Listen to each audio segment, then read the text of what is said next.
A paz do Senhor, meus irmãos, sou o pastor Rodrigo Gomes, sejam bem-vindos, vocês estão na Catflix, no curso médio de teologia, o módulo 7, e nós estamos aqui para a segunda aula de psicologia pastoral. Vamos fazer a nossa oração? Ore comigo. Santo Deus, eterno Pai, te damos graças, Senhor, por poder estudar e aprender mais da Tua Palavra.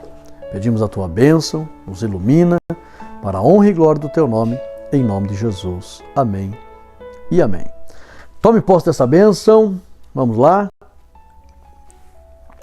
Aula de número 2, nós temos aqui a nossa introdução, que nos diz assim: o trabalho de conselheiro deve ser levado a sério, pois é um trabalho de salvar e aperfeiçoar vidas.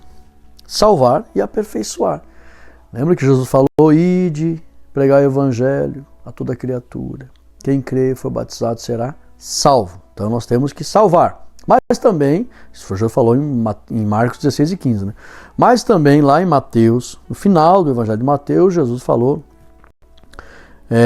ensinando-as a guardar todas as coisas que vos tenho mandado. Aí entra aperfeiçoar. Não é só salvar, mas é ensinar a guardar, aperfeiçoar. Então entra aí o trabalho do conselheiro. E quando a gente fala de pastor, o que o pastor faz? Dentre os trabalhos e atividades do pastor, entra o aconselhamento. O pastor é um grande conselheiro. Então, como eu falei, essa aula aqui você vai ter noções do aconselhamento genérico, mas noções específicas da prática do conselheiro, que é um ministério, ok? Vamos lá. Aconselhamento para problemas comunitários, que é o que mais tem, né? Grande aí. Para problemas comunitários é necessário as seguintes abordagens: ensinar habilidades sociais, você tem que ter uma visão de comportamento social, conhecer a tua cidade, conhecer as áreas profissionais, os meios, as classes sociais que tem ali, as repartições públicas, as oportunidades de trabalho, a subsistência, a manutenção. Você tem que ter uma visão de habilidade social para você aconselhar as pessoas. Eu já várias vezes aconselhei pessoas. Ah, pastor, eu quero ir embora para tal cidade, mas por quê? Eu vou tentar. Naquela cidade tem 2 empresas. Você quer trabalhar nessa? Não, eu quero. Ou quer montar um negócio próprio? Não é melhor permanecer aqui? O que você gosta? Eu gosto de tal coisa. Poxa, tem várias empresas que oferecem aqui a oportunidade de você trabalhar nelas. Então, habilidades sociais. Você tem que ter uma visão social, um comportamento social, tudo que diz respeito à tua cidade. O pastor tem que abrir o entendimento para ter esse discernimento. Segundo, construir uma rede de apoio social. O que seria a rede de apoio social? Hoje, quando uma pessoa se aproxima de mim, pastor Rodrigo, eu preciso de ajuda. Eu tenho contato do assistente social, eu tenho contato de advogados, eu tenho contato de médicos, eu tenho contato de delegados, eu tenho contato de militares, eu tenho contato de empresários, eu tenho contato de contadores, eu tenho contato de vários tipos de profissionais. Então você tem uma rede de apoio social. Tem que construir essa rede e fica fácil para as pessoas. Pastor Rodrigo, eu preciso de uma ajuda nessa área. Então vamos lá, vamos conversar com fulano. Então você tem que construir isso, com comunicadores, com repórteres e assim por diante. Vamos lá. 3. Preparar cooperadores. Você não faz nada sozinho. Então se você tem o chamado mesmo, você é pastor, está aqui comigo, sempre o bom obreiro faz obreiro. O bom obreiro forma obreiro. Tem que estar sempre construindo mais obreiros. O verdadeiro obreiro que recebeu de Deus sabedoria. Tem muitos pastores que receberam de Deus o dom pastoral. A Bíblia diz, se tratando na área do ensino, mas isso serve para todos os dons. Se for ensino, haja dedicação. Mas todos os dons a pessoa tem que se dedicar. E o se dedicar é se aprofundar no dom. Muitos pastores receberam o dom pastoral e não se aprofundam no dom. E uma das coisas que gera aprofundamento é pedir para Deus me dar sabedoria. Ampla sabedoria para que eu tenha uma atuação que contemple várias situações. Então o pastor, ele precisa entender que ele tem que fazer cooperadores. Tem pastor por aí que é igual pinheiro. não cresce nada de baixo. Tem ciúmes, infantilidade, se sente inseguro. Não, mas se ele se destacar, a igreja vai pender mais para o lado dele, daí como é que fica a minha autoridade? Isso é infantilidade. Forma obreiros que toda a igreja vai dizer, poxa, quem quer que formou? A honra vai vir para o mestre, no bom sentido, né? O ensinador, o pastor que formou. Então, forma obreiro que ninguém vai deixar de te respeitar, de te considerar, porque tem uma pessoa se destacando ali próximo de você. É você que está formando. Então, vaidade, ciúme, insegurança, infantilidade, essas coisas não deve ter no coração do pastor. Pastor sábio, que se aprofunda no dom pastoral, que recebe sabedoria. Senhor, eu preciso formar obreiros, pessoas que se destaquem, que façam mais do que eu estou fazendo. Façam mais. É como Elias, Eliseu, que eu quero fazer mais. Se o Senhor te conceder, amém. E Eliseu fez mais. Essa é a visão. Então, preparar cooperadores, providenciar ajuda externa. Como eu falei, anda junto com a rede de apoio social. Tem que ter muitos contatos para você poder ajudar várias pessoas em várias situações, tá? Seja na área da saúde, seja na área da educação, seja na área profissional, várias situações. Evitar problemas. Sempre o pastor tem que evitar problemas e não criar mais problemas. Primeiro, evitar problemas consigo mesmo, com seu testemunho, com a sua família. Evitar problemas quando você for intermediar situações. Saber resolver um problema sem criar outro. Principalmente preservando as pessoas, a imagem das pessoas. Tem pastor que vai resolver um problema e cria outro. Não, tem que resolver problemas sem criar mais problema. Evitar. Diminuir sempre os problemas. Transformar a comunidade. Esta é a visão. Buscar uma transformação na comunidade. Vamos lá. Atitudes para intervir na crise. Muito importante essa parte aqui. Vamos lá. Fazer contato. Sempre que houver uma crise, não queira fazer as coisas sozinho. Faça contato. Ah, pastor, mas dependendo da situação, eu não posso expor para ninguém. Cada caso é um caso. Mas a grande maioria das situações, compartilhe, faça contato. Sempre tem alguém que pode te ajudar. Não pense em fazer tudo sozinho. Reduzir a ansiedade. Sempre reduz a ansiedade. Seja da pessoa, a pessoa que vem preocupada, reduz a ansiedade. Calma, mantenha uma postura, uma palavra firme, calma. As coisas se resolvem, vamos conversar. Reduz a ansiedade. Respira. Calma, você não está vendo direito, eu estou vendo, não é motivo para se... Calma, não se desespere, vem cá, não há motivo para se esperar. Eu te garanto, te aconselho, em Cristo Jesus pode garantir. Eu te garanto, fica tranquilo. Ah, pastor, mas como é que eu vou garantir uma situação? Cada caso é um caso, a grande maioria dos casos, fica tranquilo, sempre uma palavra firme, reduz a ansiedade da pessoa. Vamos lá. Focalizar a atenção. Quando alguém for procurar ajuda, principalmente sua, faça essa pessoa sentir que você dá atenção para ela. Não pode a pessoa ir conversar contigo, pedir ajuda e você não demonstrar, não olhar para a pessoa, ficar no celular. Ah, tu quer ajuda, amigão? Pois é, rapaz. Deixa eu, só um minutinho. Não. Focalize a atenção. Dê atenção. As pessoas têm que se sentir no bom sentido, importantes. Poxa, ele me dá importância. Ele presta atenção. Ele está me dando atenção. Então eu vou valorizar. Daí ela vai dar ouvidos ao que você vai falar. Senão não tem como. Avaliar os recursos disponíveis em várias situações. Tem que sempre avaliar se é possível ajudar ou não. Né? Principalmente se tratando de coisas materiais, né? Pessoas que estão com problemas na área financeira. Então não ofereça uma esperança daquilo que você não pode ajudar, né? Então sempre avalie recursos disponíveis, são várias situações. Recursos espirituais, isso aqui é importantíssimo, né? Principalmente para aconselhar, para repreender um demônio, para orar. A pessoa, pastor, não, traz aqui que eu vou orar, essa pessoa vai sair daqui andando. Nunca Deus te usou nessa área, a pessoa não tem o dom de cura. Então eu não posso oferecer uma coisa que eu nem sei se Deus vai fazer, não identifiquei esse dom na minha vida.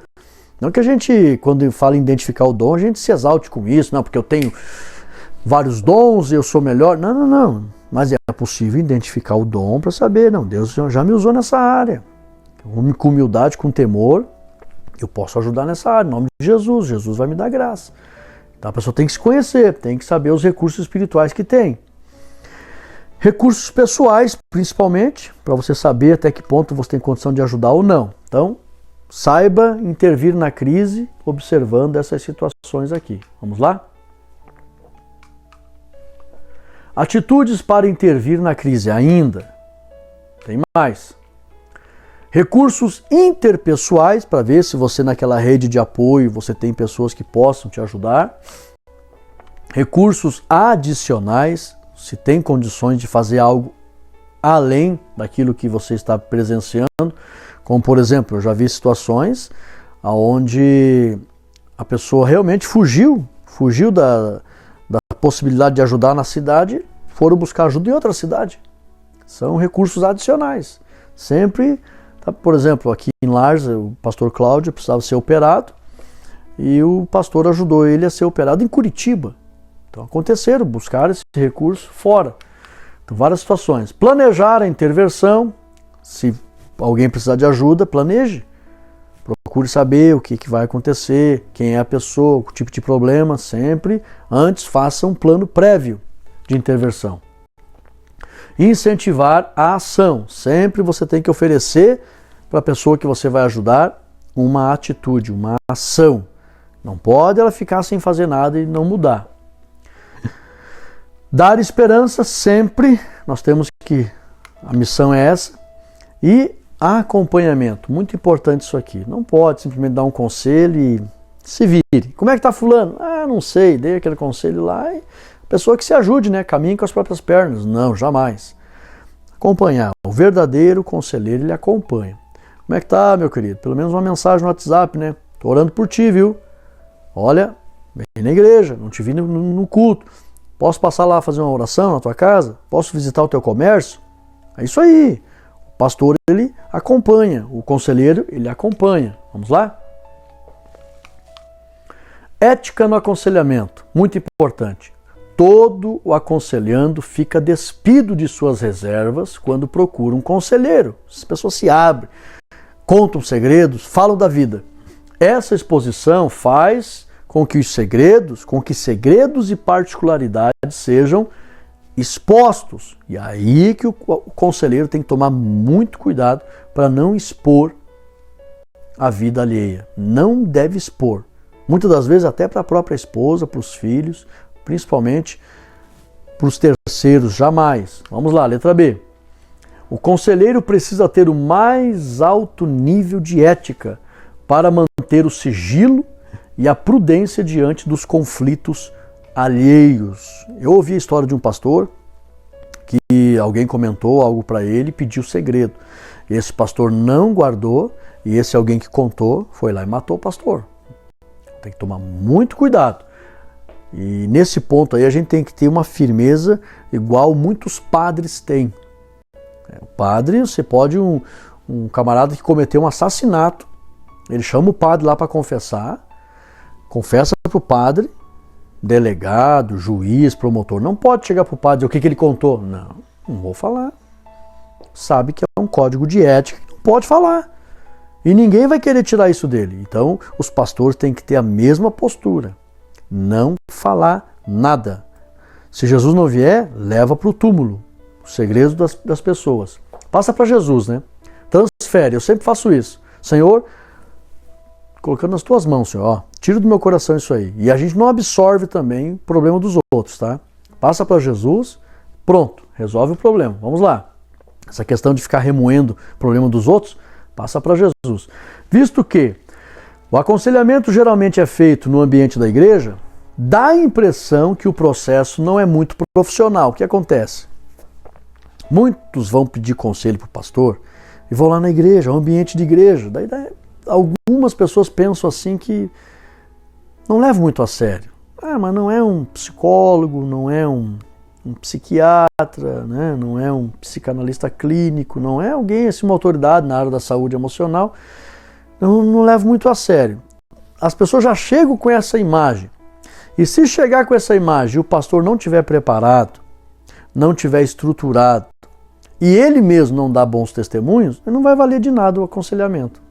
Então, acima de tudo, já que o povo não tem tanta credibilidade, porque é na igreja, é um pastor, seja sério, seja um homem de bom testemunho, tenha firmeza nas palavras e, acima de tudo, unção e poder de Deus, para que o sobrenatural acompanhe nesse aconselhamento, que vai fazer toda a diferença, o sobrenatural de Deus sobre o aconselhamento. Vamos lá?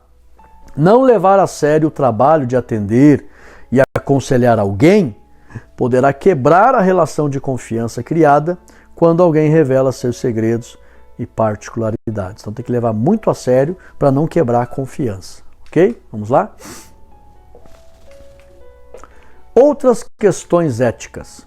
Evite falar de outros conselheiros.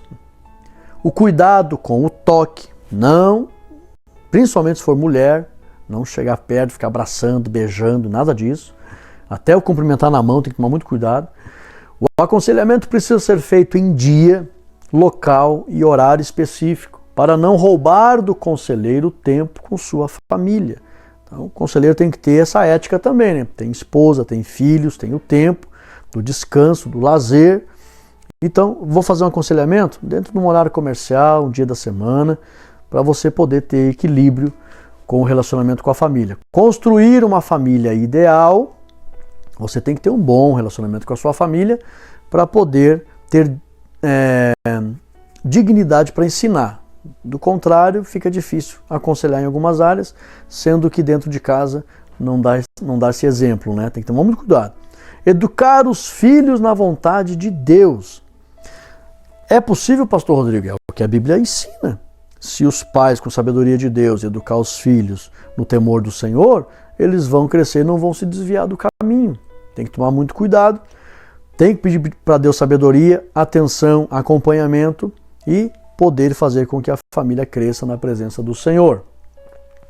Observar com atenção o período da adolescência, tanto dos filhos como de quem vai buscar aconselhamento, e saber que muitas coisas que acontecem na adolescência, o próprio tempo aperfeiçoa.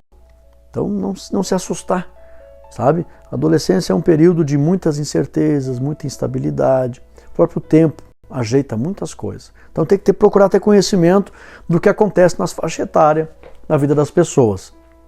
Acompanhar com sabedoria a juventude.